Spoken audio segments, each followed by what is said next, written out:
La revue de presse avec Théo Ampillac. Cette célébration, cette commémoration en quelque sorte des 80 ans de la libération du camp d'Auschwitz qui a lieu demain.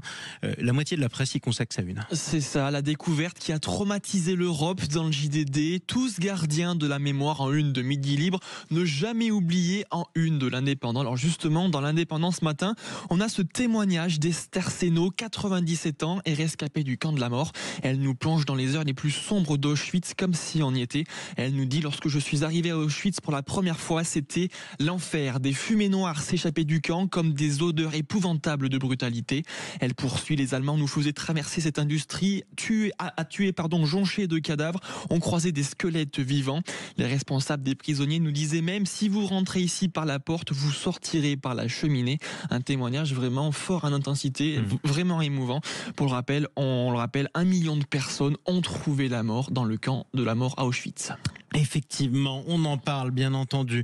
On revient sur le reste de la revue de presse, mon cher Théo, à quelques jours du retour du budget à l'Assemblée nationale. Sa présidente, la présidente de l'Assemblée, Yaël Braun-Pivet, accorde un entretien exclusif aux Parisiens aujourd'hui en France. Et oui, dès le début, Yaël Braun-Pivet est contrastée entre obligation et détermination. Nous n'avons pas le luxe d'échouer. L'absence de budget est un coût quotidien. Alors, le projet de loi de finances 2025 a été confortablement adopté par le Sénat jeudi dernier en première lecture. L'examen budgétaire doit se poursuivre en commission mixte paritaire cette semaine. La députée EPR des Yvelines se dit optimiste sur la capacité à trouver un bon accord. Alors, concernant une éventuelle censure, pas d'inquiétude pour Yaël Braun-Pivet. Elle dit il y a un chemin pour l'éviter, celui du compromis. Avant de poursuivre, le gouvernement Bayrou a toutes ses chances s'il arrive à trouver ce chemin. Oui, s'il arrive à le trouver, effectivement. C'est il faut pas une gagné. Sacrée boussole. Allez, toujours dans le Parisien aujourd'hui en France, c'est l'histoire d'Elias qui révolte la France entière. Elias, 14 ans, poignardé pour un téléphone, pour son téléphone. Ça s'est passé à Paris.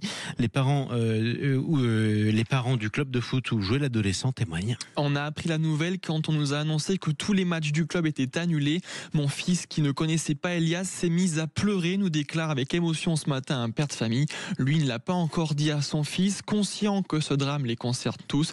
Il poursuit: il va falloir trouver les mots pour lui expliquer sans tomber dans la psychose. Alors, du côté de la classe politique, ça a également réagi ce matin avec un tweet du Premier ministre François Bayrou. Il dit: Elias, 14 ans, il allait à l'entraînement de foot. 2 mineurs plus âgés que lui veulent le racketter, voler son portable. Ils l'ont poignardé à l'épaule. Il a succombé à sa blessure. Ces lignes sont insupportables à écrire. Sentiment d'impunité, violence adolescente, ennemi public. Effectivement, on en reparlera également. Merci beaucoup Théo Ampillac.